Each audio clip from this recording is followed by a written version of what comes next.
ഈ കാട്ടാന ആക്രമണത്തിൽ പ്രദേശവാസി കൊല്ലപ്പെട്ടതിൽ ഒന്നാം പ്രതി സർക്കാർ എന്ന് പറയുന്നു പ്രതിപക്ഷം. നിയമസഭയിൽ ബോധമില്ലാത്ത ആനയല്ല, കഴിവുകെട്ട സർക്കാരാണ് കുറ്റക്കാർ എന്ന് പറയുകയാണ് പ്രതിപക്ഷ നേതാവ് വി ഡി സതീശൻ. വനം വകുപ്പിന് ഉത്തരവാദിത്തം വന്യജീവികളെ സംരക്ഷിക്കലാണെന്നും മനുഷ്യരുടെ സുരക്ഷയിൽ വീഴ്ച വരുത്താറില്ലെന്നും മന്ത്രി എ.കെ. ശശീന്ദ്രൻ പറഞ്ഞു. വയനാട്ടിലെ കാട്ടാനയാക്രമണം സഭ നിർത്തിവെച്ച് ചർച്ച ചെയ്യണമെന്നാവശ്യപ്പെട്ട് ടി സിദ്ദീഖാണ് അടിയന്തര പ്രമേയ നോട്ടീസ് നൽകിയത്. നിലവിലെ സാഹചര്യത്തിൽ സഭ നിർത്തിവെച്ച് വിഷയം ചർച്ച ചെയ്യുന്നത് ഗുണത്തേക്കാളേറെ ദോഷം ചെയ്യുമെന്ന് മന്ത്രി എ.കെ. ശശീന്ദ്രൻ. സിഗ്നൽ വിവരങ്ങൾ കൈമാറുന്നതിൽ കർണാടക വീഴ്ച വരുത്തിയതിന് കേരള സർക്കാരിനെ കുറ്റപ്പെടുത്തരുതെന്നും മന്ത്രി. സർ, ഇപ്പോഴും നമ്മൾ ചെയ്തിട്ടുള്ളത് എന്താണ്?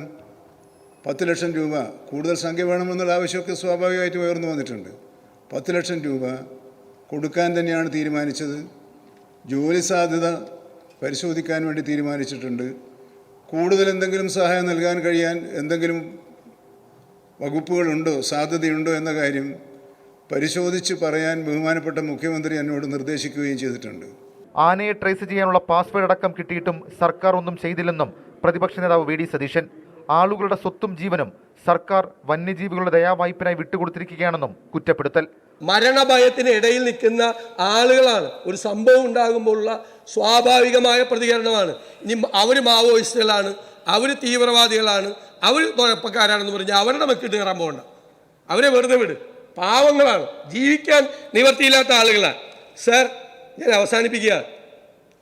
ഇന്നലെ ദീപിക ഒരു മുഖപ്രസംഗം എഴുതി. അതിൻ്റെ ഹെഡിങ് എന്തായിരുന്നു അറിയാമോ? ബോധമില്ലാത്ത ആനയല്ല, കഴിവുകെട്ട സർക്കാരാണ് പ്രതിയെന്ന്. സാർ, അത് തന്നെയാണ്. നിങ്ങൾ ഒന്നും ചെയ്യുന്നില്ല.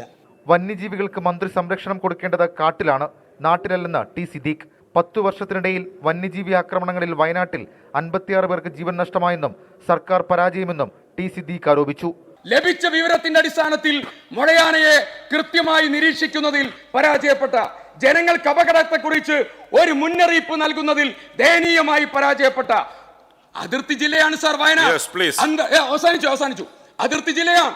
കർണാടക, തമിഴ്നാട് മുഴുവൻ വനമേഖല അന്തർ സംസ്ഥാന കോർഡിനേഷനെ കുറിച്ച് ഇന്ന് പറഞ്ഞത് ഈ മൊഴയാന വന്നതായ ബേലൂർ മഗ്ന എന്ന് പറയുന്ന ഈ ആന വന്ന സന്ദർഭത്തിൽ നിങ്ങൾ എടുത്തിരുന്നുവെങ്കിൽ അജി എന്ന് പറയുന്ന സാധാരണക്കാരൻ ഇപ്പം മരിക്കില്ല. അടിയന്തര പ്രമേയത്തിന് സ്പീക്കർ അവതരണാനുമതി നിഷേധിച്ചതോടെ പ്രതിപക്ഷം സഭ വിട്ടിറങ്ങി. 24 തിരുവനന്തപുരം.